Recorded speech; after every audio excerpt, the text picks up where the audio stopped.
मित्रों, आपके लिए अच्छे दिन आए कि नहीं आए, यहाँ बैठकर मुझको पता चल रहा है। सभी साथी यहाँ महागठबंधन के परेशान हैं। पीने के पानी का इंतजाम तक नहीं हो पाया इस इलाके में, सिंचाई का प्रबंध नहीं हो पाया इलाके में। किसी तरह से किसान भाई मर कर जीवन जीते हैं, प्यासे रहकर लोग जीवन जीते हैं। दावा इतना बड़ा बड़ा हुआ था, लेकिन हुआ कुछ भी नहीं। अच्छे दिन आखिर कैसे आएंगे? अब आपके अच्छे दिन आएंगे, आए कि नहीं आए, बेहतर तो आप जानते हैं। लेकिन मेरे जैसा आदमी तो मानता है कि जब तक लालू यादव जी जेल में बंद है, उपेंद्र कुशवाहा के लिए अच्छे दिन नहीं आने वाले। हम अफसोस के साथ कहने आए हैं, महागठबंधन इस युद्ध में हम सब लोगों के साथ खड़ा है। कि पहली बार है शायद बिहार की राजनीति में जब युद्ध के समय युद्ध के कमांडर लालू प्रसाद यादव जी हम लोगों के बीच मंच पर नहीं है। क्या क्या नहीं किया इन लोगों ने। वादा किया था बिहार और देश की जनता से अच्छे दिन लाएंगे, लेकिन बद से बदतर दिन ला दिए। एक तरफ से क्या क्या नहीं किया इन लोगों ने। ऊपर वाले और पटना वाले, दिल्ली वाले दोनों एक साथ जब मिल गए तब तो और ज्यादा ही कहर ढाने लगे। दोनों ने मिलकर न सिर्फ देश और बिहार को बर्बाद करने का हर तरह से प्रयास किया, बल्कि सामाजिक न्याय की बात करने वाली जो भी पार्टियां हैं, उन पार्टियों को बर्बाद करो, उन नेताओं को बर्बाद करो। कोई कुरकसर इन लोगों ने बाकी रखने का काम नहीं किया। क्या कसूर तेजस्वी यादव का? पूरे परिवार के ऊपर मुकदमा में डाल दिया लोगों ने। क्या कसूर था? बिहार के लोगों से आपसे वोट लिया, मिलकर सरकार चलाएंगे। उप मुख्यमंत्री बनाकर पहले लगा कि चलिए कुछ तो हो रहा है, तेजस्वी यादव को मुख्यमंत्री बनाया। लेकिन बगल में राम और मुंह में राम, बगल में छुरी का काम किया नीतीश कुमार जी ने। कुछ दिनों के बाद तो उसी के साथ मिल गए जिसके बारे में कभी कसम खाते थे मिट्टी में मिल जाएंगे, भाजपा के साथ नहीं जाएंगे, उनके साथ चले गए।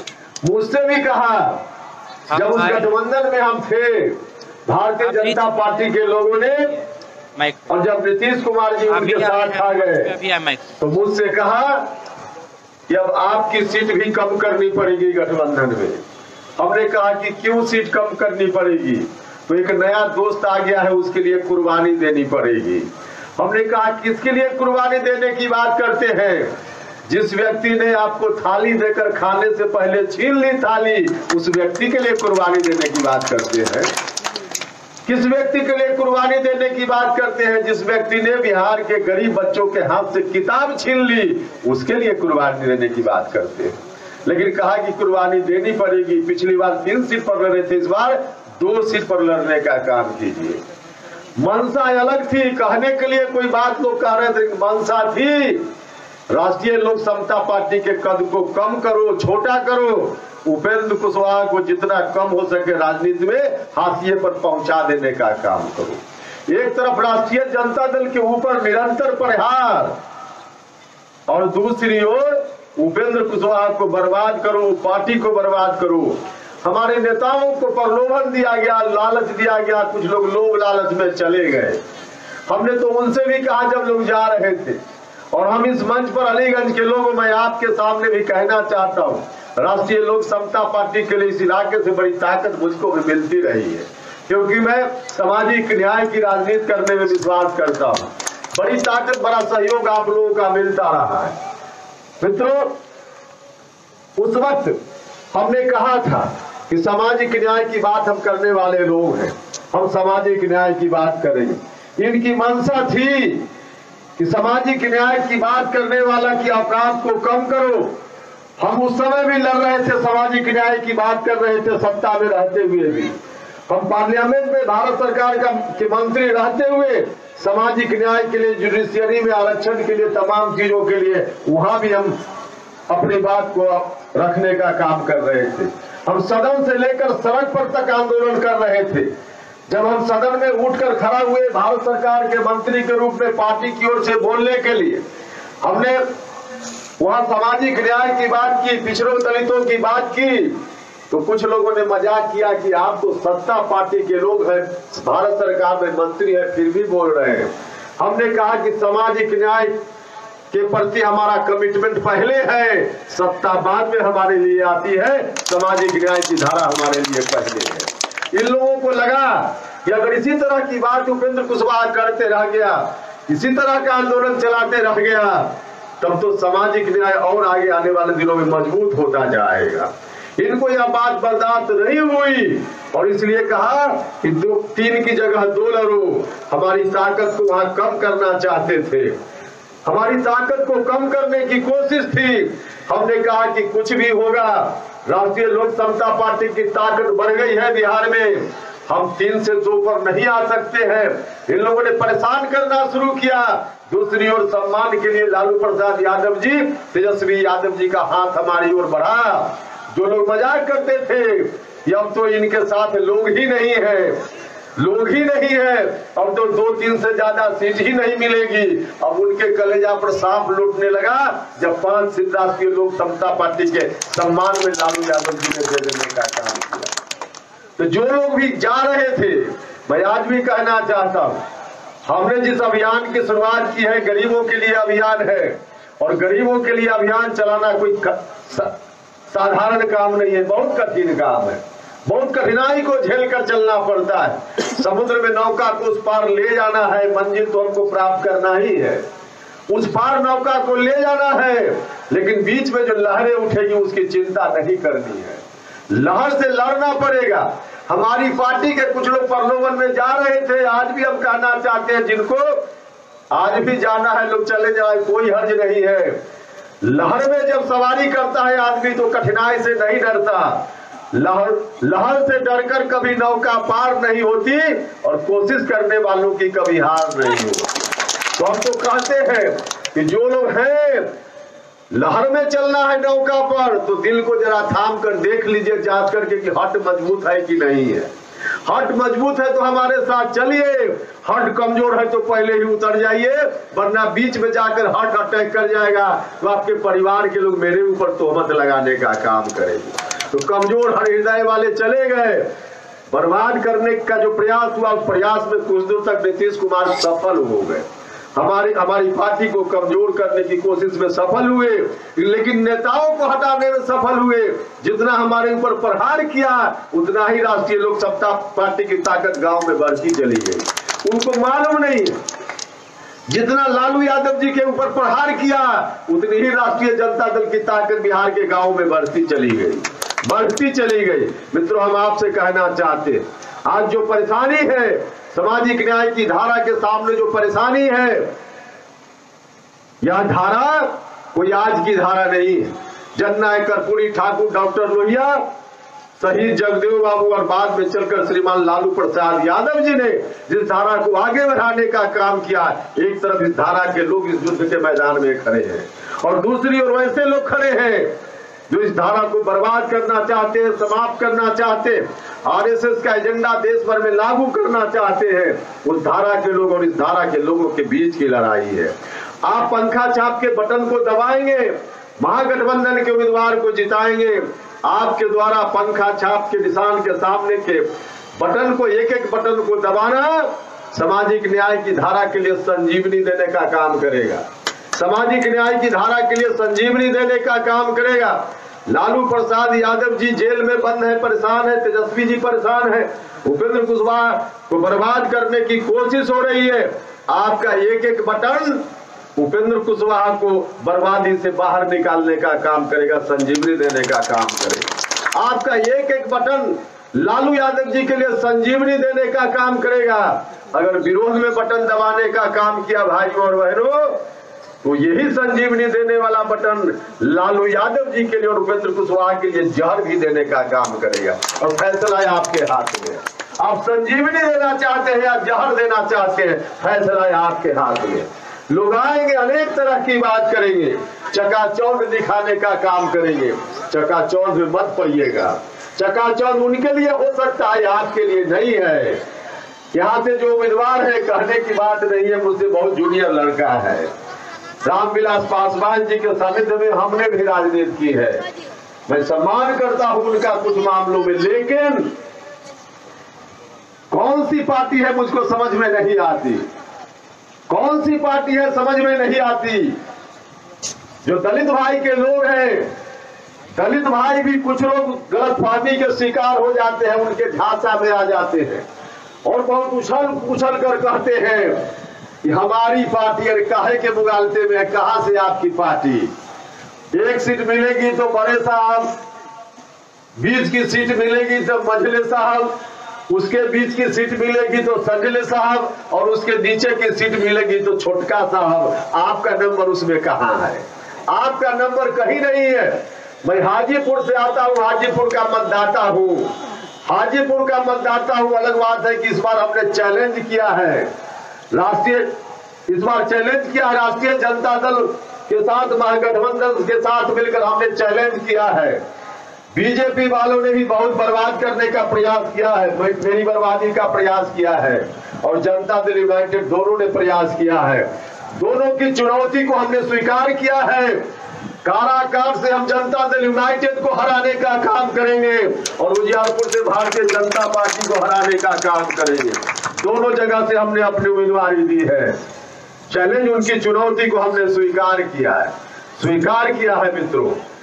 तो जो लड़ाई हमारी है, उस लड़ाई में आगे आकर साथ देने की जरूरत मैं आप सब लोगों से कहना चाहता हूं। आप सब लोगों से यही आग्रह, इस लड़ाई में साथ देने का काम करना है। जो जिस पार्टी की उम्मीदवार यहाँ है, हम लोगों को भी शुरुआती दौर में लगता था कि दलितों के लिए कुछ तो करेंगे पासवान जी, लेकिन हमने कहा ऊपर से नीचे तक साहब ही साहब भरे हुए हैं। इस बार हाजीपुर में एक मौका आया था, रामविलास पासवान जी को संजीवनी देने का काम हाजीपुर के लोगों ने हमेशा किया है। मैं मतदाता हूं हाजीपुर का, वोटर हूं हाजीपुर का। इस बार हाजीपुर के लोगों को कम से कम पासवान लोगों को लगा था, क्योंकि जिस तरह से जमुई रिजर्व क्षेत्र है, शेड्यूल्ड कास्ट के लिए रिजर्व क्षेत्र है, उस तरह से हाजीपुर भी। आइए भूदेव चौधरी जी आ गए, तो एक बार जरा इनका स्वागत कीजिए। आइए भूदेव चौधरी।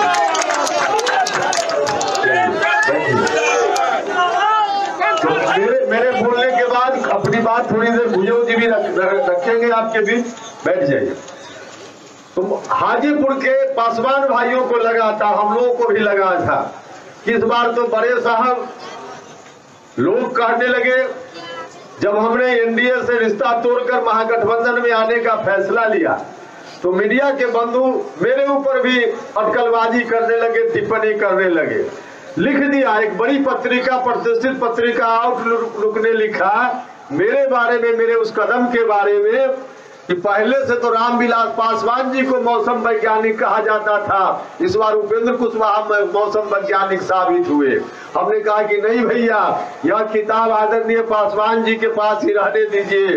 उन्होंने करके बता भी दिया।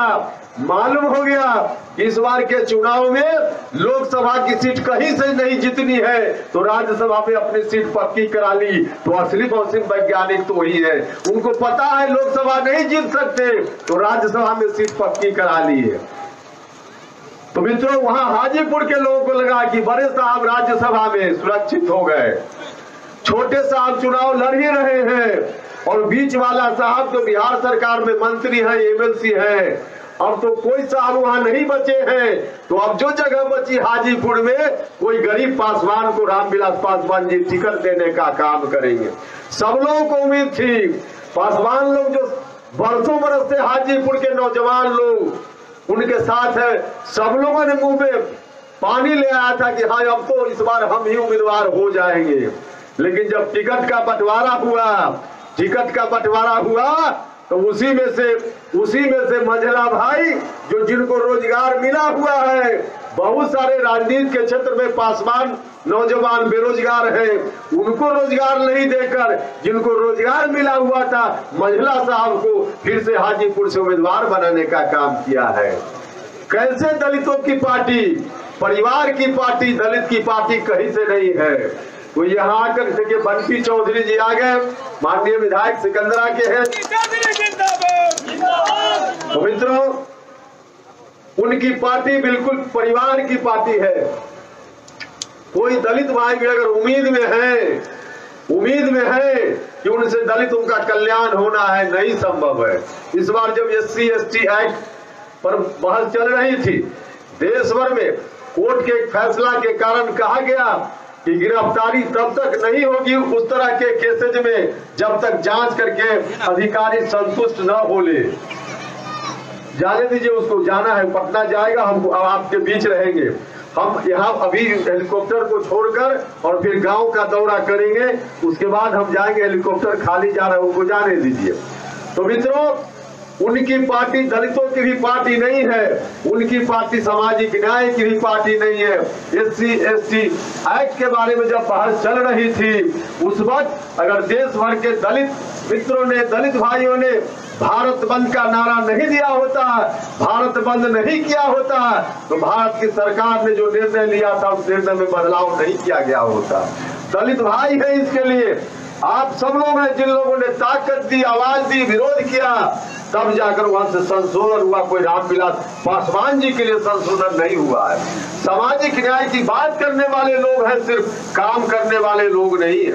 इसलिए हम आप सब लोगों से कहना चाहते हैं, सामाजिक न्याय की धारा को यदि जिंदा रखना है, यदि जननायक कर्पूरी ठाकुर, डॉक्टर लोहिया के सपना को जिंदा रखना है, तो आइए महागठबंधन के उम्मीदवार को एक मत देकर जिताने का काम कीजिए।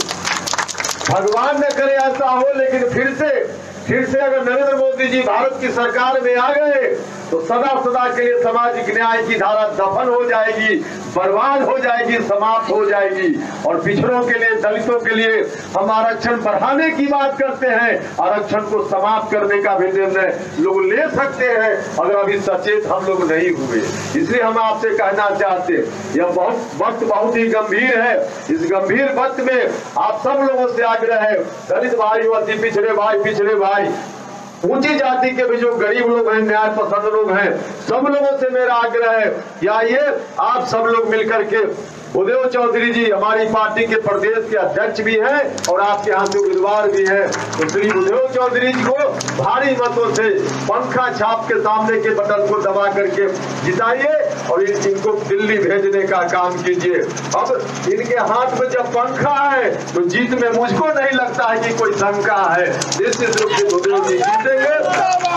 तो अंत में मैं आपसे पूछना चाहता हूँ कि उधर भी पंखा चलना शुरू हो गया है, तो आप मेरा बताइए हाथ उठाकर कि भूदेव चौधरी जी को जिताइएगा ना? सब लोग मिलकर जिताइएगा ना? चलिए सब लोग मिलकर जिताइएगा, तो इनको जीत का माला पहना दे ना। चलिए इनको अग्रिम बधाई देते हुए, जीत की बधाई देते हुए और जीत का माला पहनाते हुए और उपेंद्र कुशवाहा को जो लाठी मारकर घायल करने का काम हुआ पटना की सड़कों पर, हमारे लोगों ने मुझको उस दिन बचाया, वरना उपेंद्र कुशवाहा नीतीश कुमार जी की लाठी से उसी दिन ऊपर चला गया होता, आपके नजदीक भाषण करने के लिए आज खड़ा नहीं हुआ होता। तो उनको भी सबक सिखाने का काम करना है। इनको वोट दीजिएगा तो लोग सबक सीखेंगे और हम लोगों का हाथ मजबूत होगा। इन्हीं शब्दों के साथ अभी भूदेव चौधरी जी आए हैं, हेलीकॉप्टर के जाने के बाद भूदेव चौधरी जी बोलेंगे, बंटी चौधरी जी भी 2 मिनट बोलेंगे, तब कार्यक्रम का समापन होगा। आप सभी का बहुत बहुत धन्यवाद।